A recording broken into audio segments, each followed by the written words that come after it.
Hi everyone, to make perfect fluffy rice at home, you will need 1 cup of rice, 2 cups of water, a pinch of salt, and if you like, a teaspoon of oil or butter for extra flavor. Start by measuring 1 cup of rice and rinsing it gently under cold water. Make sure the water runs clear to remove extra starch. Next, drain all the water from the rice completely. This helps the rice cook perfectly fluffy later. Now, pour 2 cups of water into a pot, add the rinsed rice, and sprinkle a pinch of salt. Give it a gentle stir so everything mixes evenly. Place the pot on medium heat and cover it with a lid. Let the water start to boil slowly.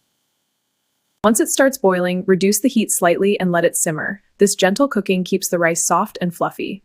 Cook for about 10 to 12 minutes, or until all the water is absorbed and the rice grains are tender and soft.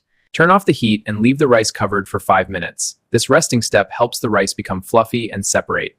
Finally, fluff the rice gently with a fork and serve it hot. Look at this perfect fluffy rice ready to enjoy.